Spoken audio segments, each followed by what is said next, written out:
Hi there, my name is David Quarles and I'm a jewelry maker. So I, day to day, basically play with beads and metal and make really neat things for all of us to wear. This is actually an example of some of the work that I do. So there's the beading that's made from an old bottle, and then the brass that is used, and it comes from Turkey. I learned to make jewelry actually just by going to Michael's one day and picked up some beads that were really neat. And from there, I went home, made just some random designs. It was actually me and my cousin that started.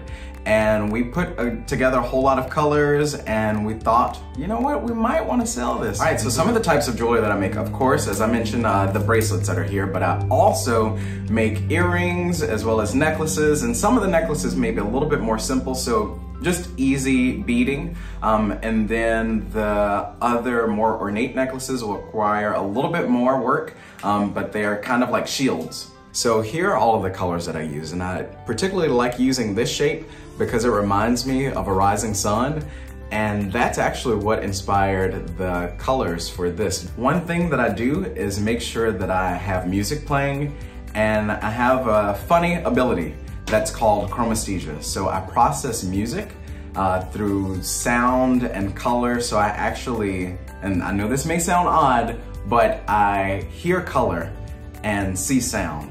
So whatever colors are processed, that's the bead that I'll pick up and I'll string and use as the color for the necklace. My family is Dominican, Creole, Irish, and Indigenous American. So I like to pull from the different cultural, I guess, artistic pulls that they might have, and like the colors that they may have used or the materials. So like the beading. I like to think of my jewelry as something that my, great grandparents would have worn on like their most special occasions, like some of their ceremonies or parties or something like that.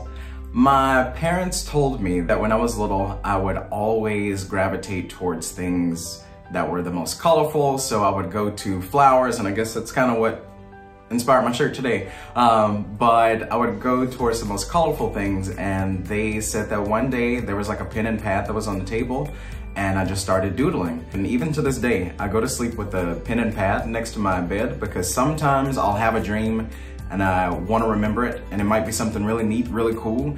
And so I'll wake up, draw it out, and then I'll go back to sleep. I think I have the most fun making necklaces.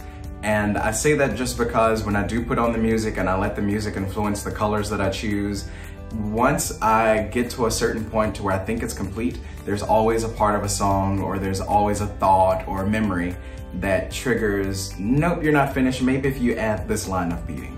Or if there's a piece of metal that I need to add to it. My advice, if you're an artist, get out there, create, do everything that you want to do. Don't be afraid. Don't be afraid to fail sometimes. Don't be afraid to succeed, because the thing is, it's your story to tell. Hi, my name is Andrea, and I'm an art teacher with Tennessee Craft. That was really fun listening to David talk about how he makes jewelry using metal and beads.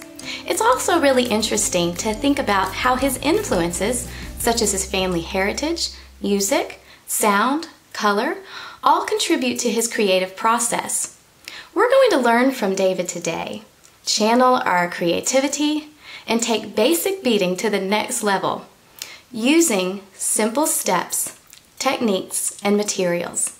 To get started, you'll just need a few things: beads, cord, cardstock, this is a gold foil cardstock, pencil, glue, and scissors. Let's get started. First, we're going to think of a shape for a pendant.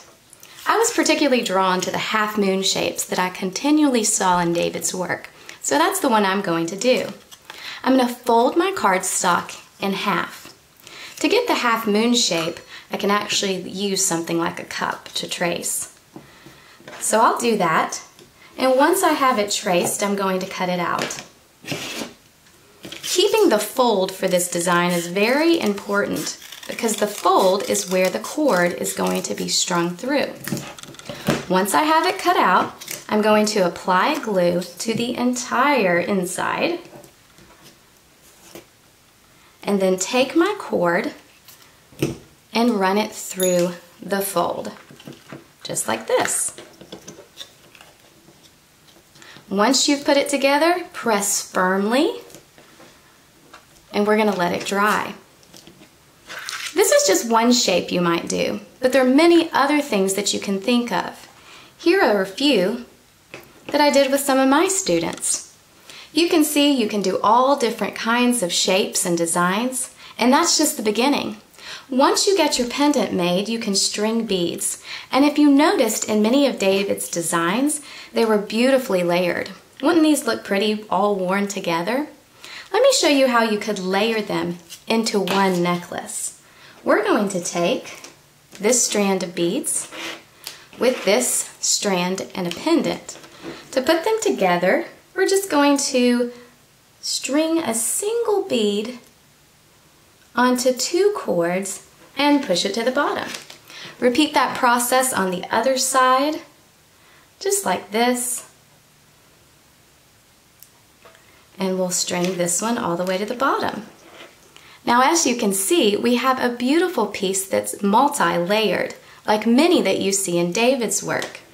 From this point, you can use your imagination, your creativity, and come up with all kinds of different variations and ways that you can create beautiful, one-of-a-kind pieces, just like David does. For more information about this activity, including step-by-step instructions, tips, and tricks, please visit TennesseeCraft.org.